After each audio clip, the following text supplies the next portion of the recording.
अस्सलामुअलैकुम दोस्तों, आज का हमारा टॉपिक है होमोलॉगस सीरीज। होमोलॉगस सीरीज को स्टार्ट करते हैं। होमोलॉगस सीरीज का डिफिनीशन यूं है कि a series in which each member is different from its adjacent member by a methylene group. वो सीरीज जिसमें दो एडजेसेंट मेंबर एक दूसरे से मिथाइलिन ग्रुप की वजह से डिफरेंट हो, उसको हम होमोलॉगस सीरीज कहते हैं। अब इस मिथाइलिन ग्रुप के बारे में बात करते हैं कि मिथाइलिन ग्रुप कैसे बनता है। ये हमारे साथ CH4 है, इसको हम मीथेन कहते हैं। ये मीथेन है। अगर इससे मैं एक हाइड्रोजन को रिमूव कर दूं, तो ये CH3 बन जाता है। CH3 को हम मिथाइल कहते हैं, इसको मिथाइल कहते हैं। अगर CH3 से एक और हाइड्रोजन में रिमूव कर दूं, -1 हाइड्रोजन, तो ये CH2 बन जाता है और इस CH2 को हम मिथाइलिन कहते हैं। अब यहां पर जिक्र मिथाइलिन का है, तो मिथाइलिन इस तरह से बनता है। अगर मैं फर्दर इस मिथाइलिन से एक हाइड्रोजन रिमूव कर दूं, तो ये CH बन जाता है और इसको हम मिथाइल कहते हैं। मीथेन के बारे में बात नहीं करनी है। हमारा जो काम है वो सिर्फ CH2 के साथ है।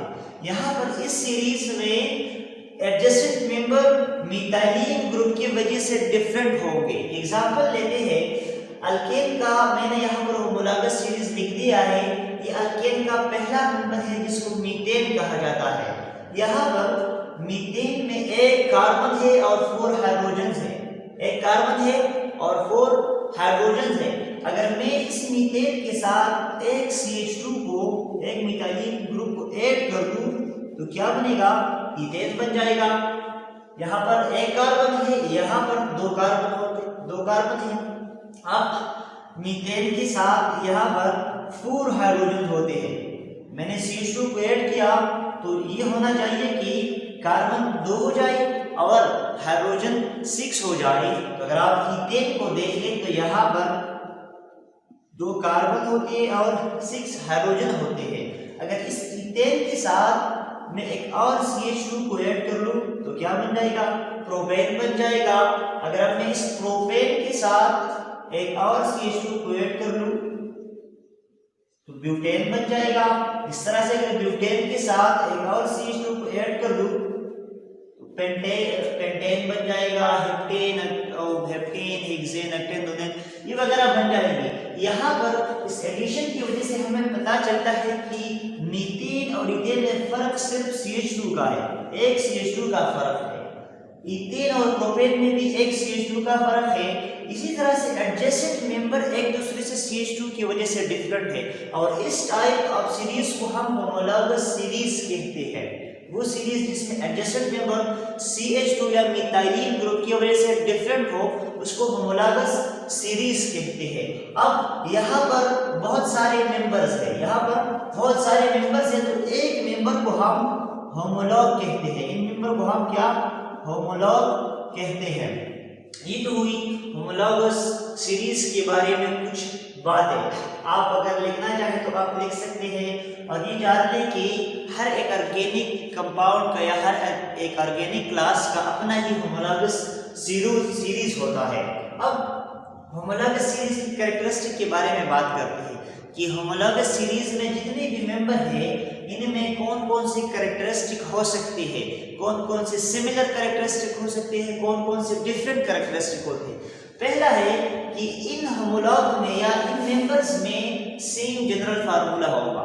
इन मेंबर का सेम जनरल फार्मूला होगा। पहला पॉइंट है सेम जनरल फार्मूला। तो यहाँ पर बिल्कुल आसानी से पता चल सकता है कि सेम जनरल फार्मूला इस वजह से होगा, ये अल्केन का होमोलॉगस सीरीज है, तो मीथेन का भी वो जनरल फार्मूला होगा। Ethane, propane, butane same general formula, क्योंकि ये एक क्लास से ताल्लुक रखते हैं। और अल्केन का जो जनरल फार्मूला है वो है CnH2n+2। तो सारे मेंबर्स पे ये जनरल फार्मूला हम अप्लाई कर सकते हैं, इस वजह से इनका सेम जनरल फार्मूला है। दूसरा जो पॉइंट है सेम केमिकल प्रॉपर्टीज, मतलब ये कि इन सारे मेंबर्स की प्रॉपर्टीज, केमिकल प्रॉपर्टीज सेम होंगी। यहाँ पर केमिकल प्रॉपर्टीज से मतलब है, केमिकल प्रॉपर्टीज का मतलब है रिएक्टिविटी। मतलब ये कि जो सारे मेंबर हैं मीथेन, ईथेन, प्रोपेन, ब्यूटेन, इनकी रिएक्टिविटी सेम होगी। और वो इस वजह से सेम होगी, यहाँ पर फंक्शनल ग्रुप सेम है। फंक्शनल ग्रुप सेम होने की वजह से इनकी रिएक्टिविटी जो होगी वो सेम होगी। तो मैं यहाँ पर लिख देता हूँ कि same functional group, same functional group, इस वजह से इन मेंबर्स का जो रिएक्टिविटी है ये सेम है। और यहाँ पर अगर इस सीरीज के बारे में बात करूँ तो यहाँ पर जो फंक्शनल ग्रुप है वो सिंगल बॉन्ड है, सिंगल बॉन्ड फंक्शनल ग्रुप है। इस वजह से इनकी जो केमिकल प्रॉपर्टी है वो सेम है। ये दूसरी प्रॉपर्टी या दूसरी कैरेक्टरिस्टिक थी। तीसरी कैरेक्टरिस्टिक है कि same method of preparation, preparation का मेथड सेम होगा। अगर हम मीथेन को प्रिपेयर कर रहे हैं या ईथेन को प्रिपेयर कर रहे हैं या प्रोपेन वगैरह को प्रिपेयर कर रहे हैं तो इनका जो प्रिपरेशन मेथड होगा वो सेम होगा। लेट्स सपोज हम ईथेन को प्रिपेयर कर रहे हैं। सो ईथेन जो है ना, ये ईथीन की हाइड्रोजनेशन से बनता है। ईथीन की अगर हम हाइड्रोजनेशन करें, ईथीन की हाइड्रोजनेशन से क्या बनता है, ईथेन बनता है। डबल बॉन्ड सिंगल बॉन्ड में कन्वर्ट होता है।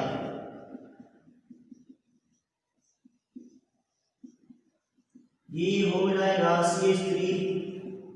यहाँ पर प्रिपरेशन का मेथड क्या है, ये हाइड्रोजनेशन मेथड है। सो ईथेन जो है ना, ये ईथीन की हाइड्रोजनेशन की वजह से बनता है। अगर हम अब ईथेन की बात होगी, अगर हम प्रोपेन की बात करें कि अब प्रोपेन किस मेथड से तैयार होगा, तो प्रोपेन भी प्रोपीन की हाइड्रोजनेशन से बनता है। अगर हम प्रोपेन की बात करें, तो अगर हम प्रोपीन को ले लें और इसकी हाइड्रोजनेशन करें तो ये प्रोपेन बन जाएगा। मतलब ये कि यहाँ पर भी हाइड्रोजनेशन हो रहा है, प्रोपेन की प्रिपरेशन में भी हाइड्रोजनेशन हो रहा है और ईथेन की प्रिपरेशन में भी हाइड्रोजनेशन मेथड यूज हो रहा है। सो इन मेंबर्स का जो प्रिपरेशन मेथड है वो सेम है। ये तीसरा वाला कैरेक्टरिस्टिक था। अब लास्ट वाला जो कैरेक्टरिस्टिक है वो ये है कि डिफरेंट फिजिकल प्रॉपर्टीज। अब इन मेंबर्स का अगर हम फिजिकल प्रॉपर्टी के बारे में बात करें तो ये डिफरेंट होगी। वो कैसे डिफरेंट होगी, लेट्स सपोज यहाँ पर मैं फिजिकल प्रॉपर्टी के बारे में बात करूंगा। फिजिकल प्रॉपर्टी स्ट्रक्चर से, साइज वगैरह से रिलेटेड होती है। फिजिकल प्रॉपर्टी में ज्यादातर अगर हम बात करें तो मेल्टिंग पॉइंट और बॉइलिंग पॉइंट के बारे में बात करते हैं फिजिकल प्रॉपर्टीज में। अगर हम ईथेन की या फर्ज करें हम मीथेन से स्टार्ट लेते हैं, ये हुआ मीथेन, यहाँ पर ये मीथेन है, ये ईथेन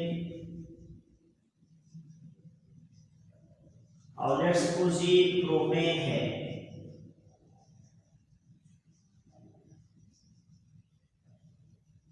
अब हम इनकी फिजिकल प्रॉपर्टीज के बारे में बात कर रहे हैं। यहाँ पर CH4 और CH4 की इनमें इतना स्ट्रॉन्ग फोर्स नहीं हुआ। यहाँ पर जो फोर्स ऑफ अट्रैक्शन है वो लंदन डिस्पर्शन फोर्स है और लंदन डिस्पर्शन फोर्स साइज और मास वगैरह की वजह से ज्यादा होता है। तो यहाँ पर इतना साइज नहीं है। मीथेन और मीथेन मतलब इस मॉलिक्यूल में इतना साइज नहीं है, इस वजह से फोर्स ऑफ अट्रैक्शन जो है ना वो इतना स्ट्रॉन्ग नहीं होगा। अगर हम इसको देखें ईथेन को तो यहाँ पर फोर्स ऑफ अट्रैक्शन स्ट्रॉन्ग होगा बनिस्बत अगर हम इसे कंपेयर कर ले मीथेन के साथ, क्योंकि यहाँ पर साइज इंक्रीज हो रहा है तो फोर्स ऑफ अट्रैक्शन इंक्रीज हो रहा है। अगर हम अब बात प्रोपेन की करें तो प्रोपेन में ये फोर्स ऑफ अट्रैक्शन अगर इन तीनों में हम कंपेयर करें तो प्रोपेन में सबसे ज्यादा फोर्स ऑफ अट्रैक्शन होगा। मतलब ये कि लंदन डिस्पर्शन फोर्स सबसे स्ट्रॉन्ग प्रोपेन में होगा इन तीनों को अगर हम कंपेयर करें। तो इस वजह से इन तीनों में प्रोपेन का बॉइलिंग पॉइंट और मेल्टिंग पॉइंट ज्यादा होगा। सो यहाँ पर हमें पता चलता है कि जैसे ही नंबर या कार्बन के नंबर इंक्रीज होंगे तो मेल्टिंग पॉइंट और बॉइलिंग पॉइंट इंक्रीज होंगे। इस वजह से जो ये मेंबर्स है इनकी जो फिजिकल प्रॉपर्टीज है वो डिफरेंट रहती है।